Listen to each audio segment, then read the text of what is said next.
All right. Good evening, everyone. Good morning if you're in a different time zone, or good day. Yeah, can you just wave at me to say that you can hear me? All right. Can you hear me? Okay, fantastic. Yeah, excellent. So thank you very much joining this session. This is the second session on the Orthodoxy in the British Isles. It's going to be recorded and as the previous one, and then later posted on YouTube. This time we are not going to mute you automatically. So if during the lecture you have any during the discussion you have any questions, please feel free to unmute yourself and ask. But just keep yourself muted just in case to prevent any noise coming from your side. Right. So sorry, wrong way. Just wanted to introduce myself again for those who joined for the first time. My name is Valery Biroskin. I'm a subdeacon in the Cathedral of Nativity of the Mother of God and Holy Royal Martyrs in London, with Vladika Irenei being our bishop. And before moving further, I would like to say a quick prayer, Our Father. So, Our Father, who art in heaven, hallowed be thy name, thy kingdom come. Thy will be done on earth as it is in heaven.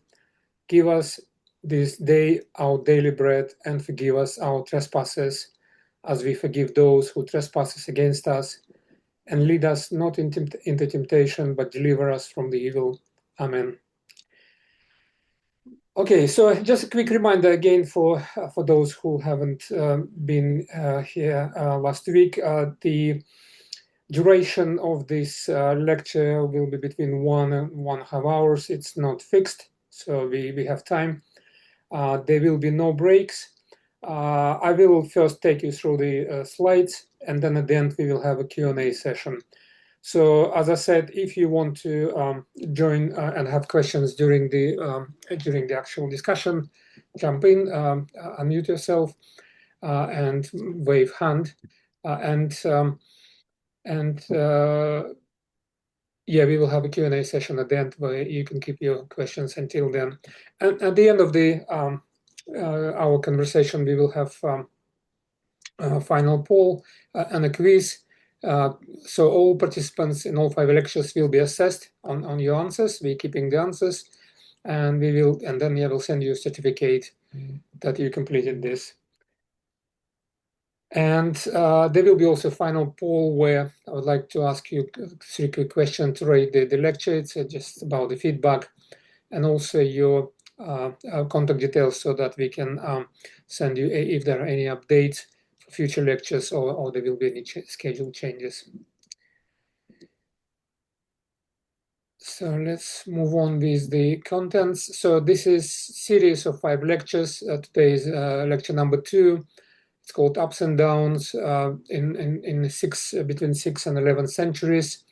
There were lots of things happening during that time. It's quite a large period, 500 years. We stopped with Anglo-Saxon invasion last lecture, but since Anglos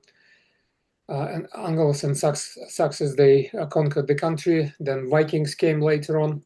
So we were going to look at all of this. In the last lecture, we focused particularly on the territories of England, Wales, and Ireland after the Roman Empire collapsed, and after the Roman rule stopped in Britain and all the Roman troops left it. We saw how Christianity had become established in many parts of Roman Britain before the withdrawal of the legions in the early 5th century. And after the Romans departed, waves of Anglo-Saxon settlers, mainly Anglo-Saxons and Jutes, German tribes, began occupying much of England. They were all pagan, and their arrival led to the destruction or weakening of many existing Christian communities in England. So as a result, Christianity largely survived only in the regions which were beyond Anglo-Saxon control, namely in Wales and Ireland. Ireland has never been a part of the Roman Empire and has become one of the most vibrant centers of the Christian missionary activity in Western Europe. So in this lecture, we will look at Scotland and examine how Christianity spread there despite Scotland never having been conquered by the Romans. And then we will come back to England and study the arrival of St Augustine of Canterbury in 597. Hence, this period starts with 597, who was sent by Pope Gregory the Great. And he will look how Christianity gradually spread through the various Anglo-Saxon kingdoms and how English church began to emerge as an organized institution. And then we will talk about some clergymen, how they took Christianity to Europe and became famous, for example, in Germany, Netherlands, and also at the court of the King Charlemagne. We will also see several famous women and what was their contribution to the church. And then at the end, we will look at how the Vikings changed the Christian landscape of Britain again when they arrived in the 9th century, end of 8th century.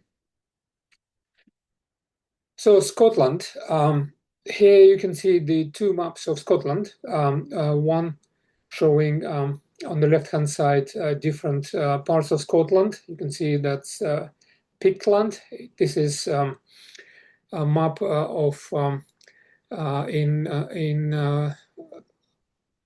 6th century roughly. So we had the Pictland. Then there were parts of Scotland here called different islands. Iona Island, which we're going to talk about, very important part of the England. It was called Dalrymban, is the Irish name. I hope I pronounced it correctly. Oops, sorry about this. And Strathclyde on this side, and then bordering with it Northumbria and Lothian on the right-hand side. So as we already said, that the pagan Anglo-Saxon expansion pushed Christianity out of the many areas in England and also in lowland areas of Scotland during the 5th and 6th centuries. Picts, they have remained pagan for quite some time. There were tribes which allegedly they were covered all in tattoos. Their faces, their bodies, and that's sort of pictures. That's what the historians say. That's where the Picts coming from. So picture and Picts sort of have the same root.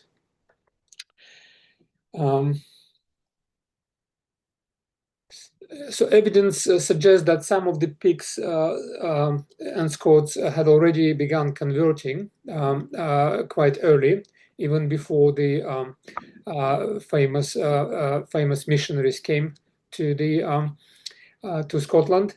And now we're going to have a look at on those famous missionaries. So the first one on the left-hand side, you can see St Ninian. He was an early Christian missionary who preached among the Pictish peoples of southern Scotland. And he is traditionally called apostle to the southern Picts. He played a very important role in spread of Christianity in what we are now calling Scotland. And many churches and dedications to St. Ninian can still be found across southern Scotland and northern England. His influence was especially strong in areas with Pictish and Northumbrian heritage. Also in Scotland, he was known by name Ringan, and his principal shrine was located at Whithorn in Galloway. So Whithorn, a place called Whithorn, became one of the earliest and most important Christian centers in Scotland. We are going to look at it in more details in our next lecture. We'll see pictures of it and discuss a little bit more how it was established, the history of it. But going back to St. Ninian, his influence was especially strong in, sorry, I've already mentioned that, but he also is associated with the famous Candida Casa, which means white house in Latin. It was probably the early stone church and important missionary based in Scotland. But unfortunately, there's not much reliable historical information survives about him and his teaching, and there's a lot of legends about him. And most of the information that we got about him was written centuries after his lifetime. And some people even argue, some historians, that whether he was a real historical figure, and some of them identify him with other Celtic saints, especially Saint Finian of Moville and Saint Finian of Clonard. But in any case, he remains one of the most important early Christian saints in Scottish history. Another person is St Kentigern, he's depicted here. He had a name, he was also called St Mungo, and he was again, he lived in 6th century, was bishop and early missionary. And he is traditionally regarded as the founder of Christianity in the kingdom of Strathclyde. He is closely associated with the city of Glasgow and its early Christian history. So he himself was born in the noble family and then raised in a monastic community. And Saint Serf, who was his teacher, he gave him this affectionate name, Mungo, which means dear one. He became famous for preaching holiness and miracles. And his missionary work attracted many followers among the local population. And he established a very important community in Glasgow, which in turn has become one of the major ecclesiastical centers in Scotland. Then at some later point in his life, he was forced into exile. He traveled to Wales and he continued his missionary activities there. And 612 AD he died, and currently he is honored as the patron or saint of Glasgow. The next famous saint, St Aidan, he was a bishop, and he founded Lindisfarne Priory and also converted Northumbria to Christianity. He was also an Irish monk and Christian missionary, and he became spreading Christianity among the Anglo-Saxons. He started his journey from Monastery of Iona, which I showed you earlier on the map on the western part of Scotland. He was invited to Northumbria by King Oswald in the 7th century, and he founded this famous monastery of Lindisfarne, which we're also going to look at the remains of this monastery next week. And this monastery has been one of the most important Christian centers in the early medieval England. So he served as the first bishop of that monastery of Lindisfarne. He traveled a lot, preached not only to nobles and kings, but also to ordinary people, slaves and children. And he has become known as the Apostle of Northumbria. And he is recognized as a saint by Catholic, Orthodox, and Anglican churches. Another very famous name which you might have come across is St Cuthbert, depicted here. He also was a bishop and patron saint of Northumbria. He was a hermit, and he again is closely connected with the monasteries of Lindisfarne and also Melrose, where he grew up in Old Melrose Abbey in present-day Scotland. And he became monastic life, according to a tradition, he had a vision of death of St Aidan, and following that, he dedicated himself to monastic life. Around 662, he became prior of Melrose Abbey, and then later became a prior of Lindisfarne. And 684, he was appointed bishop of Lindisfarne. Again, before his death, he retired from public life and returned his hermitage. and he has become, after his death, one of the most popular saints in medieval England. And he has shrine. His relics are being held at Durham Cathedral, which has become a major central pilgrimage of that. A lot of people come to Durham Cathedral, which also has relics of St Bede. You probably remember we discussed that saint last week. Moving on to England. What happened to England when it was conquered by the Anglo-Saxons? Just 1 second. Can I check? Yes. Harry, do you have a question? Harry's hand was up, so I just wanted to check if you had a Yeah, I question. do. Sorry. Hello? Hello? Yes, I can hear you. Yeah. Yeah, I was just saying with St Cuthbert, am I right in assuming he was the first Anglo-Saxon saint? He was, just a second. Well, I'm not sure whether he was the first one. No, I don't think so, because he lived in the 7th century, and as we looked earlier, the Saxons, they took over the country in the 5th century. So I just assume because Cuthbert is obviously quite an Anglo-Saxon name, it's not very Yep. Celtic or Romano-Briton. Yeah. So that was my thinking. Yeah, but I don't think he was the first one. No, there were saints before him. Okay. Okay, so after the Anglo-Saxons took over England, they split the country into several kingdoms, and it was called later the Heptarchy. Heptarchy comes heptarchy. Sorry for my pronunciation. It basically comes from the Greek word hepta, which means 7. So 7 kingdoms in total. But the modern historians, they question the number of kingdoms because, yes, traditionally they say there was 7, but it was constantly changing as the kings were fighting with each other. There was constantly change. But if you stick to this division, then the main primary kingdoms which persisted during that time were East Anglia, as you can see here, Mercia, Northumbria, Wessex, Sussex, Kent, and Essex.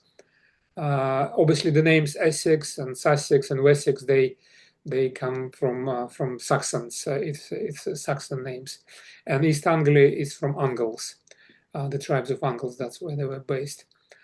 In the the Anglo-Saxon England was very politically fragmented. Kings were frequently fighting each other, competing for power, territory. And in the late 6th century, for example, the Kingdom of Kent was one of the strongest kingdoms in southern England. And in 7th century, Northumbria and Wessex, they, oops, why is it moving? Oops, sorry about this. So Northumbria and Wessex became particularly powerful kingdoms. And in the 8th century, Mercia dominated much of England, which is modern-day Midlands, under the king of the Great. And Northumbria itself was formed from smaller kingdoms of Bernicia and Deira. And other smaller kingdoms and tribal regions also existed, such as Lindsey, Hwis, and the Isle of Wight kingdom. And the political situation of Anglo-Saxon England changed rapidly as kingdoms rose and fell. So there was a lot of instability. Christianity was not existing. But as the larger kingdoms gradually expanded and the heptarchy gradually disappeared, and England became united country at some point later. So now let's have a look at the religion and the Christianity coming back again to England. So the first, the most famous person, let's say, was St Augustine of Canterbury. Don't confuse, because there's another St Augustine in Catholic tradition who is not related. This is specifically St Augustine who came to Britain in 595.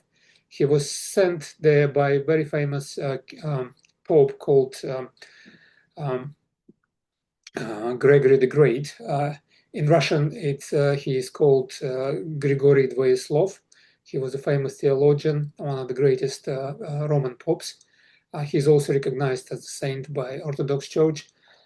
So he selected Augustine to lead a mission to England, which has become known as the Gregorian mission. So the purpose of the mission was to convert Anglo-Saxons to Christianity. And one of the main reasons why Gregory decided to send the bishops to England to convert them was that there's a legend. Some of the British slaves were sold in a market near Rome, and when Pope visited it, he said, "Who are these people with blue eyes and white hair?" And somebody told him, "Oh, they're Angles." And he says, "No, they're not Angles. They're actually angels." So he actually liked and he wanted to send people to convert them. But also one of the most important points was that the king of Kent, King Ethelbert, who was one of the most powerful Anglo-Saxon kings, he had a Christian wife, Queen Bertha, who comes from south of France, one of the Frankish king's daughters. And she married the king, Ethelbert, and she obviously remained Christian, and the Pope Gregory knew about it, and he sent St Augustine and his friends to them so that they got shelter and start building sort of Christian presence in the country again. So and prior to Augustine's arrival, by the way, there was already a small church built by for Queen Bertha, and it was called St Martin's Church, which still exists, which is considered to be the oldest operating church in England since. So it was established before St Augustine came, 595. So probably a few years before that. Apologies again. And you can see on the picture here in the background, this is actually the church. Again, we're going to have a look at it next week. I have better pictures of that. It is in Canterbury, not far from the modern Canterbury Cathedral, which is the main place of the Archbishop of Canterbury and Church of England. But coming back to St. Augustine, so on his journey, they became sort of frightened because it was at the time it was quite an arduous journey through France and then have to cross the Channel. So several times St. Augustine, sort of was thinking, "What am I doing? Should I go?" But he was then convinced to continue his journey, and by Pope Gregory. And so he landed in England and then traveled to Canterbury. So King Ethelbert allowed the missionaries to preach freely throughout Kent, his kingdom, and he also he gave them land for the construction of monastery near Canterbury, which later became a Canterbury Cathedral. And Augustine was consecrated as bishop and began organizing the English church. You can see his statue here in Canterbury. In addition to support St. Augustine, Pope Gregory kept sending additional missionaries, also books and relics and other church treasures to support the mission.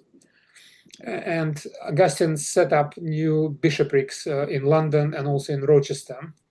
He also founded a school to train Anglo-Saxon priests and missionaries. And he died in 605, so he lived quite a long life. He was in England about 10 years, but he managed to do quite a lot of stuff. And later he was honored as saint. Now, the other important so the conversion of Christianity continued to take place, and you can see here that that the first Anglo-Saxon king obviously was the King Ethelbert, who accepted St Augustine. And St Augustine establishes See of Canterbury, and these are the major dates for. I don't know why it's when I click on the slide it's moving. Okay, just a second. Okay, so you can see these dates for conversion of the other kingdoms: Essex, Wessex, Northumbria, Mercia. So as you can see, it took almost 100 years to convert all kingdoms into Christianity. One of the important figures, well, two important figures during that time, which played important part in conversion process, were St Wilfrid and St Chad of Mercia. They depicted here. This is St Wilfrid. This is St Chad. So St Wilfrid, for example, he was one of the most influential church leaders. He was born in Kingdom of Northumbria, and he traveled to Rome as a young man to study Christian teaching and church practices. And he became a very strong supporter of Roman Christianity rather than Celtic traditions. And he played, later we're going to talk about Synod of Whitby, which took place in 664. And at that synod, he argued successfully for the adoption of Roman Church customs in England rather than Celtic, because at the time, basically, the Christianity was spreading two ways. There was movement of the Roman Church started by St Augustine from the south, moving north. But from the north, as we have already seen, the Irish missionaries, they have established Christian presence in modern-day Scotland, and they started moving down as well. So they met together, but they've had several different traditions. For example, dates celebrating Easter and how they wear the hair. And there was a Synod of Whitby. We're going to briefly talk about it later on, where these issues have been discussed. Wilfrid had several conflicts with kings and church leaders, and because of these disputes, he was removed from the office and spent periods in exile. So clearly, he was a quite strong-minded person. And during that period, during his exile, he carried on. He didn't give up and carried on missionary work in Kingdom of Sussex, and helped to convert Sussex population to Christianity. And he traveled to Rome after that several times, and to appeal directly to Pope, about his grievances. So he's now honored as one of the great saints of the early English Church. And St Chad, he was an important Anglo-Saxon monk, missionary, operating mainly in Mercia, modern-day Midland. He was a brother of St Ced, who was another well-known English saint. He studied at the Monastery of Lindisfarne, which we mentioned earlier, under the guidance of St Aidan. And after death of his brother, he became abbot of Lastingham Monastery. And then later he was appointed Bishop of Northumbria. And then he was then later moved to Mercia and appointed as a Bishop of Mercia. He established a bishopric at Lichfield, which became a major Christian center, traveled throughout Mercia, converting people into Christianity. And he is known for walking rather than riding a horse. So he was a great walker. And he became famous for his humility, holiness, and simple way of life. Unfortunately, he died during a plague outbreak in 672. So he is remembered as one of the most respected saints of, again, early medieval England. So the church continued to develop, and 664 there was the Synod of Whitby, which I just mentioned. Just checking how we're doing on time. Okay, half an hour. So at the time, as I said, there were two traditions of Christianity: one Irish Celtic Christianity moving from the north, and Roman moving from the south. But the Roman rite prevailed at that Synod of Whitby, where all the bishops met of both traditions. and the Roman was recognized, Roman tradition, as the uniform tradition for the future. So the Synod of Whitby, very famous one, he was held at Monastery of Whitby, led by Abbess St Hilda. We're going to talk to her shortly. And as I already mentioned, one of the major disagreements was about the calculations of the date of Easter, because they did it differently. And also another difference was involved the monastic tonsure, style of the monastic tonsure worn by monks, how they sort of had the hair. So I think we can actually see here on these two pictures of the saints. One is the Saint Theodore of Tarsus, which we're going to talk about. He clearly has this Roman kind of top of his head is being shaven. That's how Roman tradition monks and bishops were wearing their hair. And here you can see that the forehead is shaven. This is Celtic Irish tradition. So as already was said, the Roman position was supported by Saint Wilfrid, and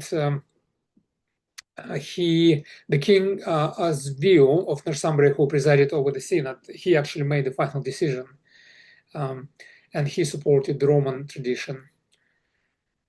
The Celtic side defended the traditions inherited from St Columba and Iona, but the king of Northumbria ultimately decided in favor of the Roman system. Okay, so this decision helped to unite the English Church and with the practices of Roman continental Europe. And some Celtic clergy who disagreed with this decision returned to island of Iona and went back to Ireland. And this synod helped to, and actually became a turning point and helped to development and organization of the English Church. One very important person in organizing the Church of England, in England, was St Theodore of Tarsus. He was, I think he was 4th Archbishop of Canterbury, and he was born, and he was Eastern Christian originally. He came from city of Tarsus in Asia Minor. You probably remember, some of you, that this city, that's where St Paul comes from. It's modern-day Turkey. So he grew up in a Greek-speaking Christian environment. And when the Persians, they captured Tarsus, he fled to Constantinople, where he received strong education in theology and classical learning. He was very much influenced by the famous theological school and traditions of Antioch at the time. He was familiar with Greek, Syriac, Latin languages and cultures. He was very learned monk. And then he traveled to, before coming to England, he traveled and then settled and lived in Rome among Eastern Christian monks. There was a community apparently of Christian monks in Rome at the time. And the Pope Vitalian appointed him as Archbishop of Canterbury and sent him to England. I think he was quite late, I think in his 60s, when he was asked to travel to England. And he wasn't very happy about that initially, because he wanted to end his life in a monastery near Rome. But then he traveled, and he has become, he actually arrived to England after the Synod of Whitby, and he has arrived and has become appointed Archbishop of Canterbury. And then he did a lot to reorganize the English Church, to expand it. He traveled extensively throughout England, inspecting churches and dioceses, and appointed bishops to those dioceses which had been vacant for many, many years before him. Then in 673, he called a Synod of Hartford to reform and organize the English Church. So at this synod, the Church discussed discipline, Easter calculation, marriage laws, and episcopal authority. And he encouraged regular church councils and stronger church administration. And then he founded important school at Canterbury that became famous for learning. Then he reformed church and created a more united, organized, and educated English church. Also the Synod of 673, the English Church affirmed allegiance to the decisions of the previous 5 ecumenical councils. He also wrote biblical commentary, which was used for the next 800 years. Another person worth mentioning is St John Beverley, who was bishop at York in the 8th century. He was born, not much information remains about him, but he was born probably in Northumbria and studied the monastery at Canterbury under the Archbishop of Theodore. And he was known for his learning, holiness, and his skills as a teacher. Then he became abbot at the monastery at Whitby. And in 705, he became Bishop of York, which was one of the most important sees in England, bishoprics. He was famous for preaching missionary work and trained many clergy and encouraged education with the church. But his most famous student was Venerable Bede, whom he also ordained as deacon and priest later. So he became known for miracles and acts of healing during his lifetime. And he then founded a monastery at Beverley, which later became into the town of Beverley. And that's why he is called St. John of Beverley. And his shrine at Beverley became an important medieval pilgrimage site and center of devotion. So in 686, the Christianization of England was practically complete. The Christianity had spread throughout all major Anglo-Saxon kingdoms of England, and the final pagan stronghold to accept Christianity was the Isle of Wight. Missionaries, monks, bishops, and Christian kings all played an important role in converting the Anglo-Saxons. And by the late 6th century, England had become predominantly Christian country with organized church structure. And one aspect worth mentioning is that the Irish mission contribution, they created so-called Minster churches. They established the Irish and Celtic missionaries. They established many early Christian communities throughout Britain, particularly in the northern Britain. And the word Minster comes from the Latin word monasterium, which means monastery. So minsters were large churches built around the monastic community of monks and clergy. And these churches became important centers of worship, education, missionary work, administration. And some famous minsters later developed into major cathedrals. One of them you must know, everybody heard at least its name, is called Westminster Cathedral. So that's where the word Minster comes from. Let's now have a look at the dioceses which were created in the 10th and 11th centuries. You can see on this map here, and on the left-hand side, you can see the dates when those dioceses, religious dioceses, were created. It was created alongside the spread of the among the Anglo-Saxons as they had their own kingdoms. Obviously, the first missionary who started sort of establishing dioceses in England was St Augustine, as we talked about him earlier. And Canterbury specifically had become this small part here, has become the first archbishopric and the center of English church. But originally Pope Gregory the Great, he planned 2 archbishoprics for England, Canterbury and York. And then in parallel, the diocese of Rochester, London have been established. The first ones, as we already said before, they have become important religious centers as well. And then the early dioceses, they often follow the boundaries of Anglo-Saxon kingdoms rather than the modern counties. So as kingdoms converted to Christianity, new dioceses were created to organize church life. Northumbria, for example, it received 2 dioceses. It was York, and there was a small Lindisfarne diocese during the 7th century. And then Lindisfarne became a major missionary center, as we discussed, under St Aidan and Celtic Christian influence. So the Archbishop Theodore, as we said, reorganized the English Church, expanding the system. He divided large dioceses into small administrative units for better governance. Lichfield became the main diocese of Mercia here. You can see modern-day Midland. And later it also had archbishopric status. And Winchester became a very important center. And in East Anglia, a few other like Elmham and Rochester we mentioned. Elmham was established in East Anglia. But the Viking invasions in the 9th century disrupted many dioceses, monasteries, and church centers, and some of the episcopal sees, or the cities where the bishop was based, they actually moved away from the areas which were conquered by the Vikings. Vikings, we're going to talk about it.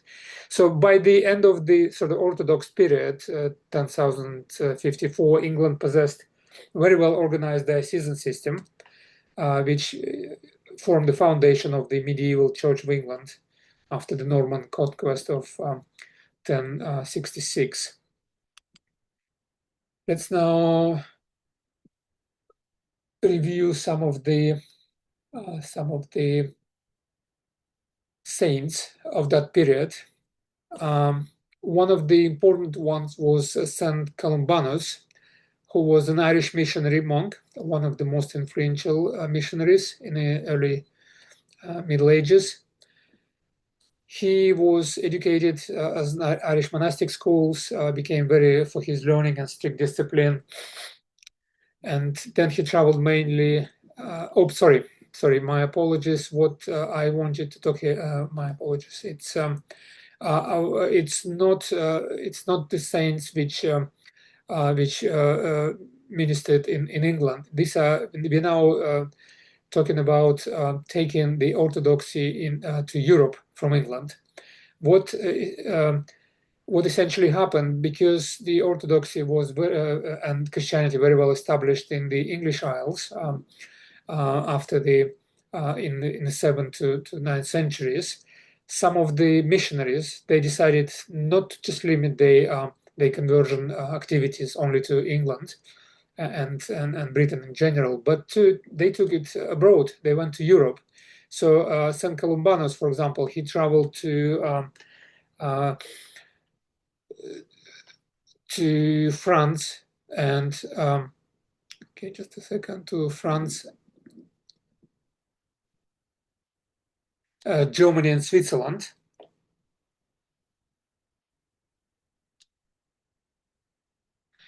He went to kingdoms of Lombard kingdoms and Frankish. And he founded several important monasteries in Europe, including Luxeuil Abbey in Gaul, in modern-day France. And these monasteries became centers of learning, missionary activity, strict monastic life. He promoted the Irish monastic traditions, Celtic Christianity practices. He often came into conflict with local rulers and bishops because of his strict teachings and independence. So he was later expelled from France, from Gaul, but he then continued to do his missionary work in Switzerland and in northern Italy. In Italy, he founded the monastery of Bobbio, which became one of the most important monasteries in medieval Europe. He wrote letters, sermons, poems, which influenced Western monasticism quite significantly. So he, after his death, he is remembered as one of the greatest Irish missionary saints. Then St. Gall, he was also Irish missionary and monk, and he went to he went to present-day France, Germany, and Switzerland, and he was disciple and companion of St. Columbanus, so quite often they traveled together. And he was known also for his learning, preaching, and monastic discipline. So when Columbanus traveled to Italy, for example, then St. Gall remained in the region of modern Switzerland because he was sick. And then he later settled near Lake Constance, where he lived as a hermit and missionary, and where gradually monastic community developed around him. And then he has established the famous Abbey of St. Gall in Switzerland, which still exists. So he is well remembered for converting local German people to Christianity. And there's also a city in Switzerland called St. Gallen, which is named in his honor. St. Boniface, very, very famous monk. He was English Benedictine monk, and he went to Germany, which at the time was pagan. So after converting Angles and Saxons in England, the monks, they were not satisfied, so they went to the continent and to the heartland where these guys came from, and he became very famous. He now is remembered as apostle to the Germans, and he is venerated in the German church, and he is. He also traveled to Rome beforehand. He received support from the Pope for his missionary activities. And again, Pope Gregory II gave him the name Boniface and appointed him as a missionary bishop. So he went to preach among Germanic tribes in modern Germany and also the Netherlands. And one of his most famous acts, what he did, he cut down the sacred oak of Thor near Geismar in Germany to demonstrate the powerlessness of pagan gods. So apparently this oak was a symbol of one of the most famous pagan gods, Thor, but he cut it, and he said, "You see, I cut it, and nothing happens. So your gods, they're not really, they're not really gods." And he used it as a obviously pretext to spread the Christianity. Again, he founded lots of monasteries, churches, dioceses in Germany. And he also helped to strengthen links between the German church and Rome. And he helped to organize also the Frankish church according to Roman practices. He then became Archbishop of Mainz, one of the leading church positions in Germany. Unfortunately, he was killed by pagan attackers, when he was preparing some converts for baptism. A similar monk and missionary, St. Willibrord, he traveled to Frisia. Frisia, it is part of modern-day Netherlands. And he is now called apostle, similarly to St. Boniface. He's called apostle to Frisians. So he is very famous in Netherlands, and city of Utrecht became the center of his missionary activity. And he again established monasteries and churches. And he is remembered as one of the greatest Anglo-Saxon missionaries who helped Christianize Northern Europe. And another man called St Alcuin of York, he traveled to the court of King Charlemagne. You probably remember from your history lessons, this was the first king in continent who was, after the Roman Empire fell, he established Holy Roman Empire, and he became the first king, he was Frankish king. And he also wanted to spread education and Christianity, and King Charlemagne invited St. Alcuin to join his court and help to reform education in his empire, in Frankish Empire, and he was St. Alcuin helped to establish a Carolingian Renaissance, a period of time where a revival of learning and culture in Western Europe. So he helped to establish schools attached to monasteries and cathedrals, promoted study of Latin scripture, theology, and classical text. He also helped to develop different handwriting styles, and he had become at the end of his life he became abbot of monastery of Saint Martin in Tours in France, city of Tours in France. So missionaries from Ireland and Britain played a major role in spreading Christianity across continental Europe, and the missionary success showed how quickly Christianity had become firmly established in the British Isles. And then, so they have helped to convert many pagan peoples to Christianity, and they strengthened cultural, religious, and educational links between Britain, Ireland, and mainland Europe. Alexander has a question. Okay. Yes, carry on. Sorry, I forgot I was still muted.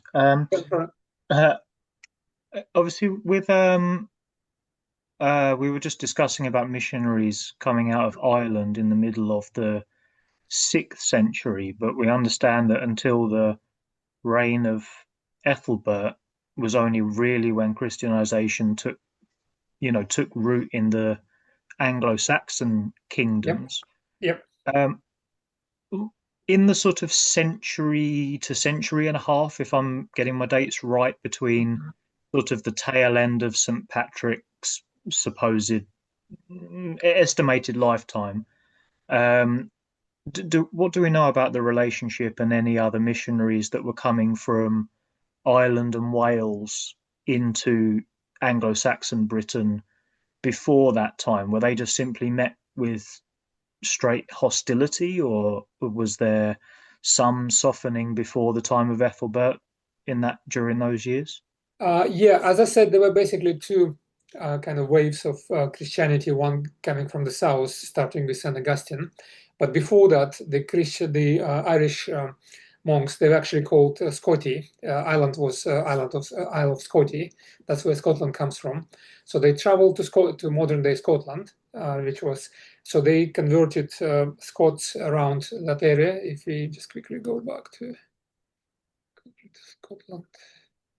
Okay, so it was simply the case that they went up before going down. There wasn't really much progression straight what from happens, Wales eastwards, no?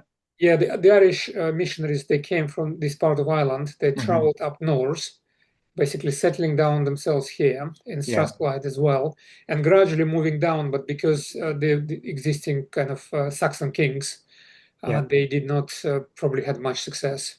So they basically Christianity stayed here. Okay, mostly. and I was sort of sorry, I should have been clear. I was referring more to all that kind of. We understand that there was a reasonable development of Christianity in Wales. So what was the relationship, going, from Ireland and Wales eastwards into the Anglo-Saxon kingdom? Was that just simply a fairly solid barrier by the Anglo-Saxon kingdom at that point that meant that the only route realistically was from the north? Yeah, I just opened them up from the previous sort of last week discussion. Yeah, it shows essentially at the end of when the Anglo-Saxons conquered the country, so they settled sort of in this area, here in Wales specifically. Yeah, I think my personal view is that Anglo-Saxon kings in those days, they were quite pagan. They did not have really much incentive to change, and the Christianity only started spreading because. As you remember, St Augustine came to the kingdom of Kent because the wife of the king of Kent was Christian already. So that obviously made things much more easier. So they gradually started spreading from Kent. And I guess because all these kings, there were 7 kingdoms, they probably knew each other very well. They were probably related, most likely, most of them. So that's how basically Christianity, it was much easier than if, let's say, one king became Christian, then he could talk to his friend, a king of another, or his relative. But these guys here who lived in this area, they were essentially, because they were pushed sort of on the sides, obviously all the Roman culture disappeared, and I think it was pretty tough during that time. And they they didn't really have much leverage to go into the Anglo-Saxons and to bring Christianity, because they didn't have connections with the kings. They were like wild kind of tribes living around.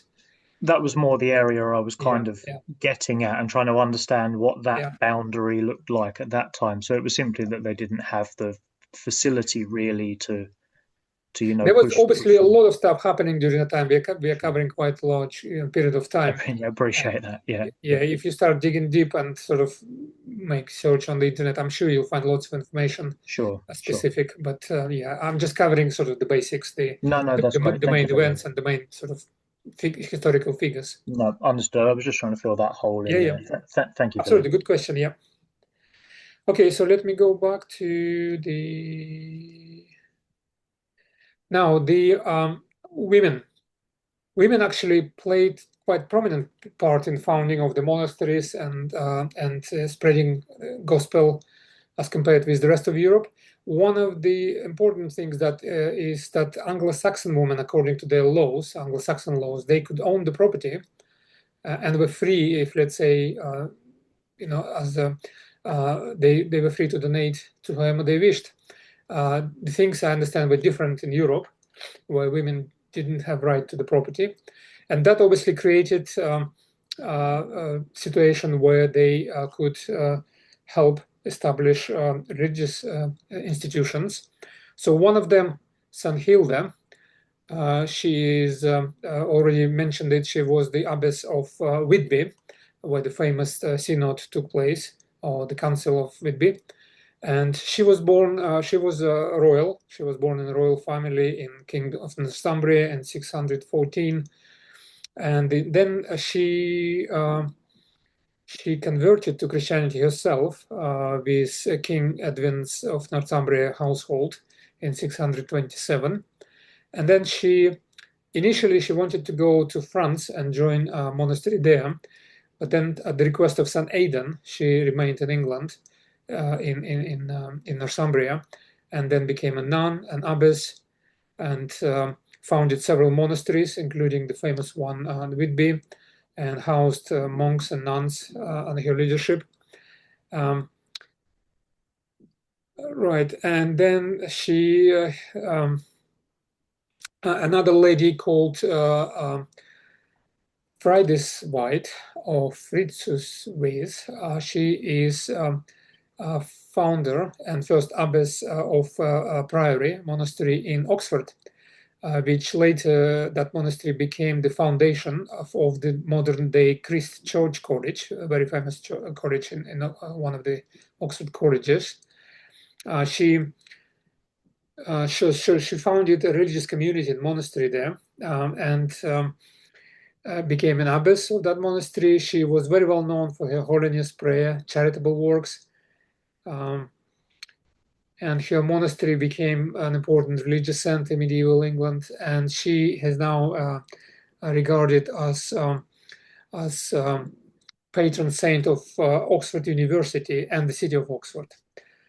Another woman called St Etheldreda, she was wife of King of East Anglia, and she founded Ely Abbey.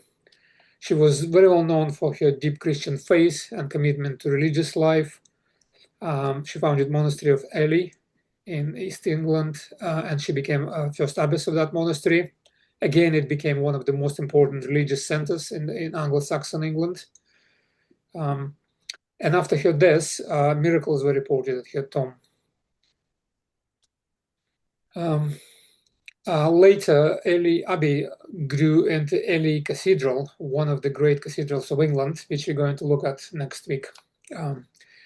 Another important person was St. Sexburga of Ely. She was sister of St. Etheldreda.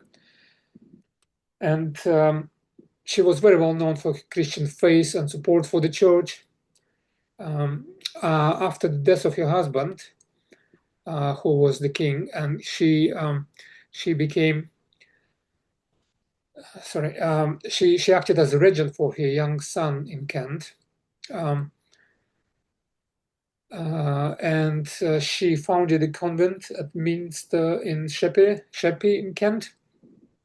but then eventually she moved back to monastery at Ely, where her sister was, and then she became, after her sister's death, he became second abbess of Ely Abbey.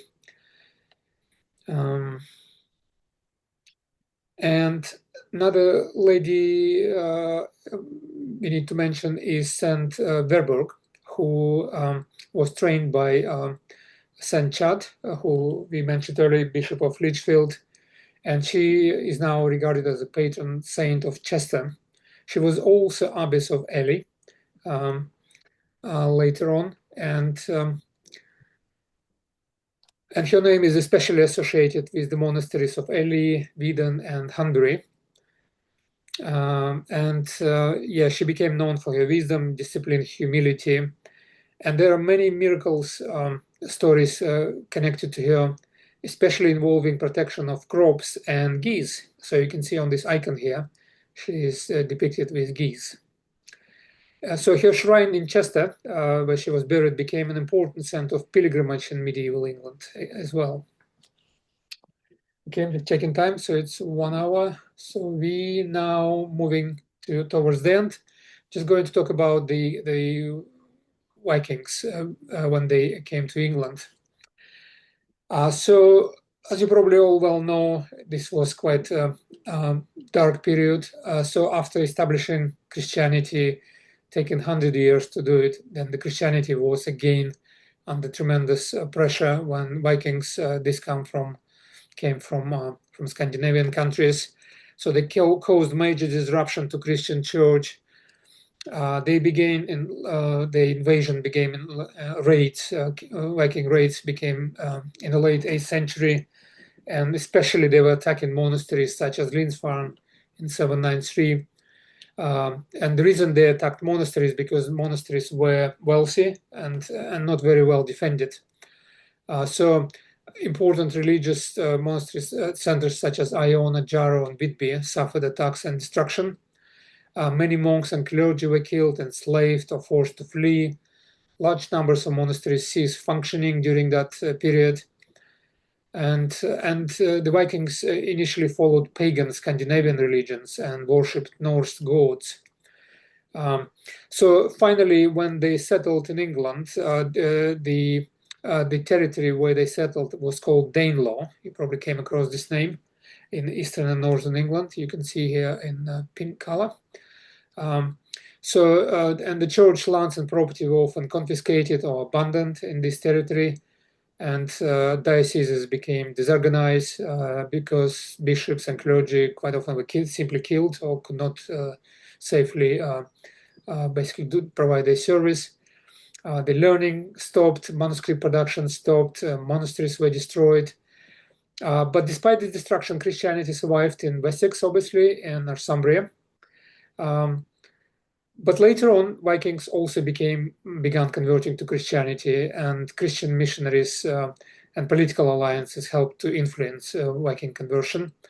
And the Scandinavian kings who ruled parts of England, they gradually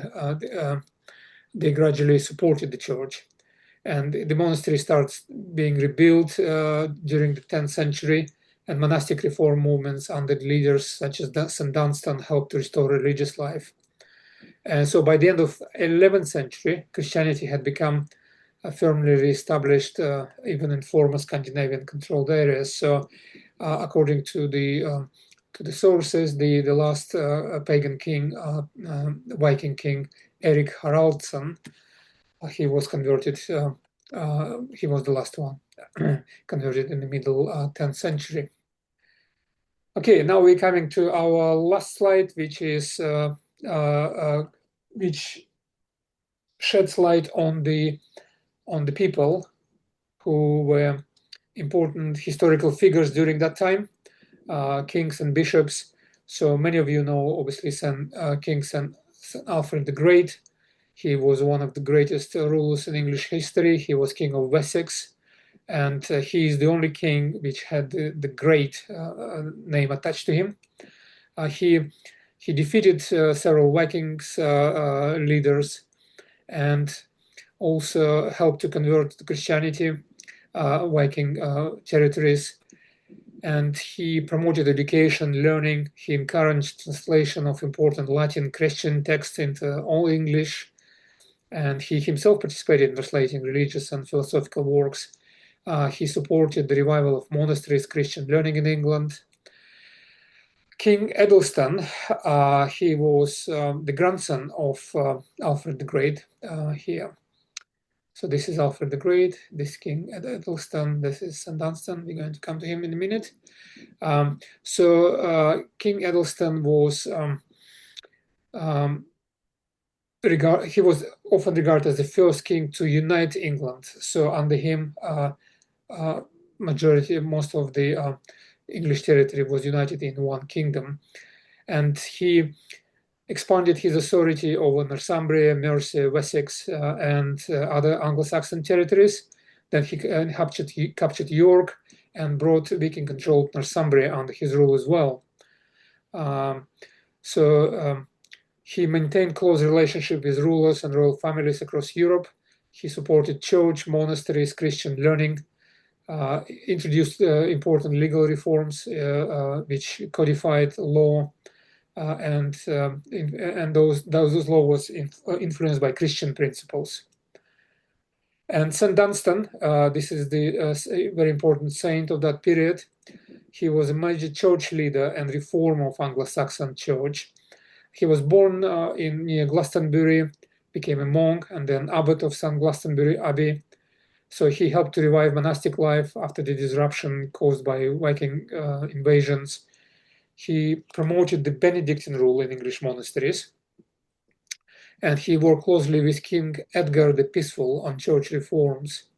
And then in 960, he became Archbishop of Canterbury as well. So he reorganized the English church and encouraged education and learning. Became very famous for his holiness, wisdom, and strong leadership. So he's one of the greatest saints of medieval England, Anglo-Saxon England. St Edelwald of Winchester, again, he was a bishop of Winchester, founded around 50 monasteries, and he restored monasteries damaged during the Viking Age, introduced stricter monastic discipline, again, Benedictine sort of rule, and he established Winchester as an important center of learning and religious culture under his leadership. St Oswald of Worcester, here, he was a bishop and church reformer in 10th century England. He was born into Anglo-Danish family, so he basically has Viking origin himself in his family.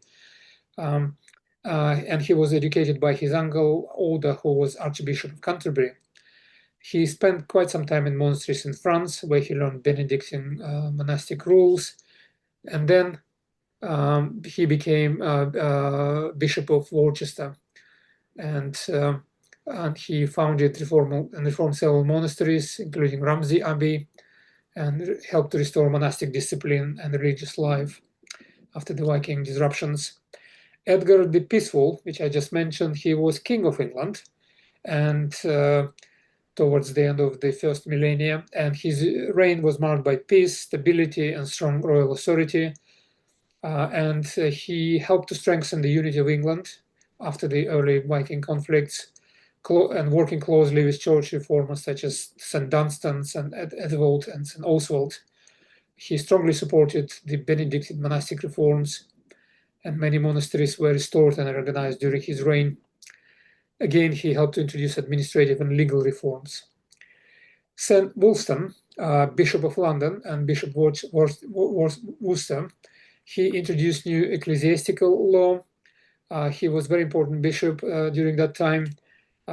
He supported church reform, promoted moral discipline among the clergy, and he was respected by Anglo-Saxons and Norman rulers even after the Norman conquest of 1066. And unlike many other English bishops which were dismissed when William the Conqueror took over England in 1066, Wulfstan was allowed to remain in office. So he became famous for his charity, care for the poor, and personal simplicity. He was canonized as a saint. And the last but not the least, King Edward the Confessor, who was born in 1003, towards the end of the period which we are covering, towards the end of the Orthodox period. And he became king after of England after the death of Danish king Harsknut. And he is very well known for his strong Christian faith and personal piety. He supported the church where he could and maintained close connections with Normandy as well. He's especially remembered for rebuilding Westminster Abbey, and Westminster Abbey later became the traditional site of English and British coronations.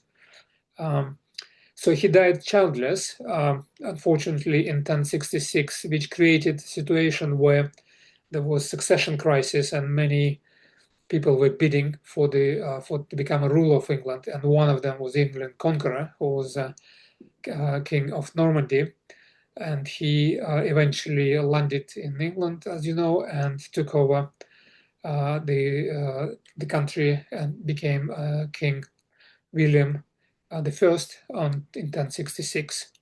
And the relics of King Edward the Confessor were discovered in 20th century, and they were basically then our Orthodox Church record. We basically asked for these relics to be given to us, and the priest from our parish in London, he basically took those relics, and he, together with some other people, including one of the priests which is still serving in our in church. Well, he's not serving, but he comes from time to time because he's quite awesome. Father Peter, they actually founded the Brockwood Monastery in Surrey, not very far from where I'm based now, where I'm speaking from, and the relics of St Edward are still kept there. Right. So and the final. So just to summarize, we explored how Christianity spread across Scotland and Anglo-Saxon England in this discussion through the missionary work of saints such as St Ninian, St Kentigern, Columba, Aidan, and Cuthbert. We then examined the arrival of St Augustine of Canterbury in 597 and the gradual conversion of the Anglo-Saxon kingdoms to Christianity. Then we discussed the Synod of Whitby, where English Church chose Roman Christian practices over the Celtic traditions, which helped to unify the Church of England. And then we looked at how English and Irish missionaries such as St Columbanus, St Boniface, and St Willibrord carried Christianity from Britain to continental Europe.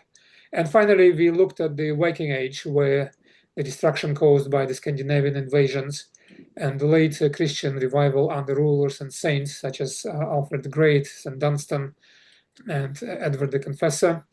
So next week, lecture 3 at the same time on Wednesday, we will journey across England, Scotland and Wales and Ireland to discover more Orthodox saints of the British Isles, which existed at that time before 1066. And then we will explore famous holy places, including Lindisfarne, Iona, Durham, St Albans, Ely, and St David's, which are centers of prayer, pilgrimage, and learning for over 1,000 years. You will also learn why British Isles produced hundreds of saints and how their spiritual legacy continues to inspire Orthodox Christians today. So before we finish and do the short quiz and say goodbye, I would like now to ask if you have any questions.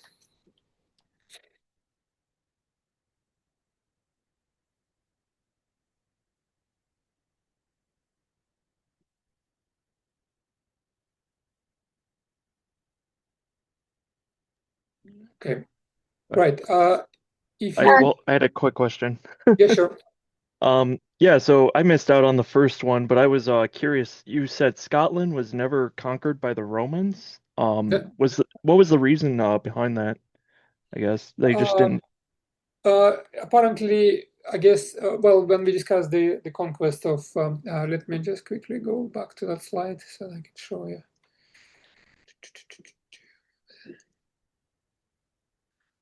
Yeah, so that was how the British Isles looked in 400 AD approximately. here you can see that all the Scottish tribes, Caledoni, but basically they were also called Picts. They were not conquered. I think the main reason was obviously it's quite unhospitable territory for the Roman soldiers, which come from down south. And obviously the terrain was not great there. They were obviously, we're talking about highlands, and probably because they probably regarded that territory as not really useful, because I guess in terms of agriculture, Britain looked much better. But I think the most important reason was that the people who were living in that territories, they resisted. They didn't let them through. All right, good So to, I guess good to that know. was the main reason. Yeah, my American history doesn't have as much background in the English, so I appreciate that. All right. Yeah, no problem. Yeah. Okay. So, any other questions?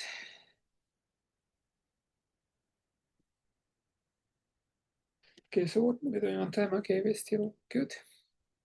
Okay. In this case, what I'll suggest, we will now finish this. Thomas has a question. Just okay. please. Yep. Carry on. Yep. Hi, Father. Can you hear me? Yeah, sure. Yep. Hi.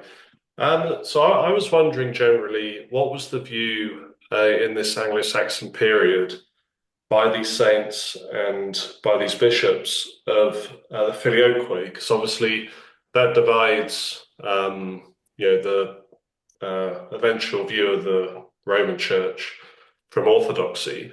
Yep. And it's something that came through, especially in Frankish Europe, after the Council of Toledo. And I read that it featured in the Council of Hatfield, which St Theodore of Tarsus presided at. And I just wondered whether, in your estimation, that was an undecided issue, or whether Anglo-Saxon England was on one side or the other. There's clearly no discussion about filioque clause whatsoever in the information that I went through in all those councils, Whitby and Hereford. It's as you correctly said, it was accepted by the Roman Church quite early on, and effectively because England was under the Roman rule, well, not rule, under the Roman popes. They were appointing archbishops to England, to Britain. So the filioque, I think, clause was present in the practice, in the services. So it wasn't Eastern, like we obviously don't have it in our Eastern tradition. But clearly at the time it wasn't a big issue at all. And I personally think it became only a big issue when this famous kind of quarrels between Constantinople and Rome, Constantinople patriarchs and Roman popes have arisen in the 11th century. And that was one of the, filioque was one of the issues that they discussed and that they disagreed on. But until then, I don't think it was a major bone of contention. At least it's not mentioned anywhere that it was a subject of any argument or discussion.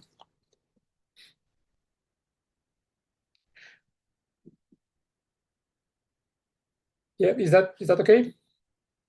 Does it answer the question? Yeah, thank you, Father. Okay, thank you very much. Yeah, just for people who are not aware of the filioque, is basically it's a clause in our creed when we say that the Son, that the Spirit, the Holy Spirit proceeds from the Son, and from the Father and the Son. That's our traditional kind of Orthodox teaching. But in Roman Church, they modified it and basically said that the Holy Spirit proceeds from Father through the Son. And there was a huge theological argument about it over the centuries. I don't think it's a very important issue now, but it has been quite contentious, and was one of the reasons why we separated from the church. Our church is separated in the 11th century. Okay, so in this case, we will now finish with a short quiz to test your knowledge of the key people, events, and developments in today's lecture. It is a multiple choice, so there will be 5 questions. You just need to click on the option which you think is the correct answer. There's only one correct answer for each question, and then you know, all this information will be kept, and successful participation in the quiz will be then required in order to receive a certificate of learning or attendance for the lecture series. And after that, there will be a quick poll where I will ask you to rate the lecture and leave your contact details for the updates about the future lectures, or if there are any schedule changes, because I personally don't have access to the Telegram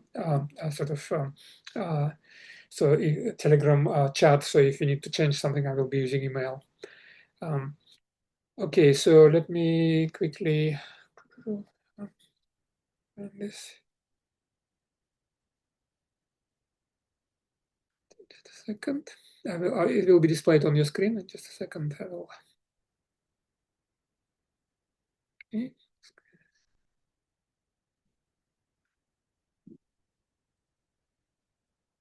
Okay, can you see it? Yeah. Okay, I'll give you, what, 2-3 minutes to go through it.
Okay, so I'll give you another 10-15 seconds.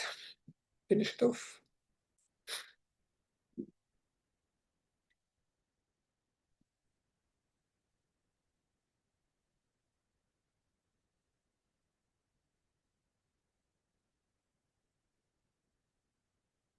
Okay, so I'm just about to close it. Let me know if you need more time.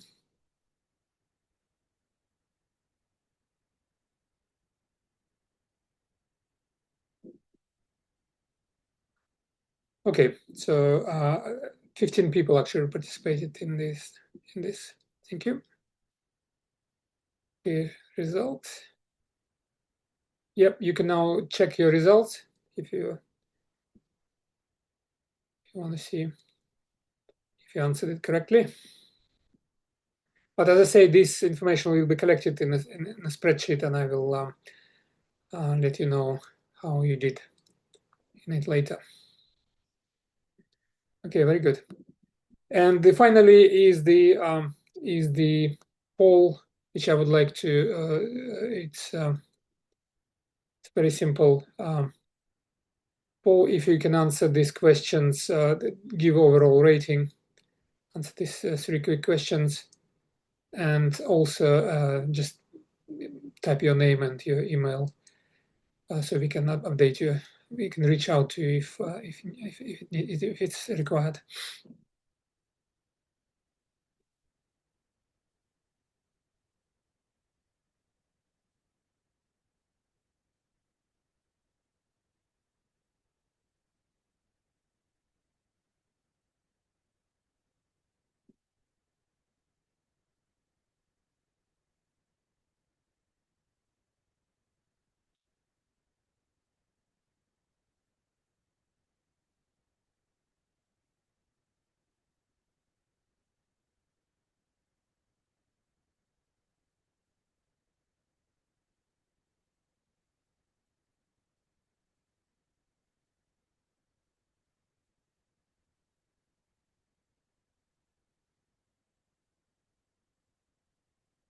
Okay, the answers are coming in.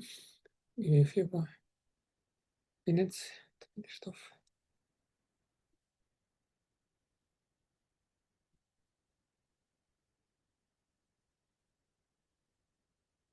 Yeah, I'm just checking the chat. People are asking, oh yeah, Arabella, you answered it. Yeah, so if is there any way you can catch up on the other sessions? Yeah, it will be we will record it and upload it on YouTube. Yeah.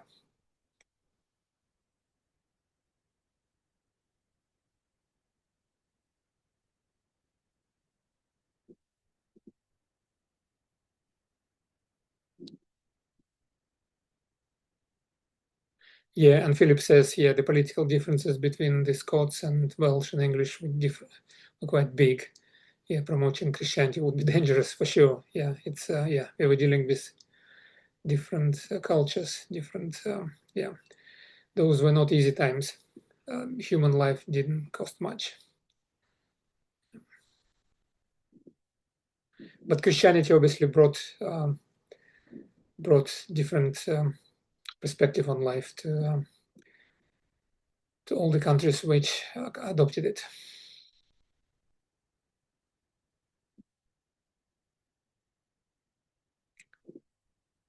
Okay, so I will now end Paul. Thank you very much for participating. Yeah, and I hope to see you next Wednesday at the same time, where we'll be talking about the saints and holy places in more detail. Thank you very much and have a great evening. Thank you. Thank you very much. It was excellent. Yeah. Thank you. Thank you.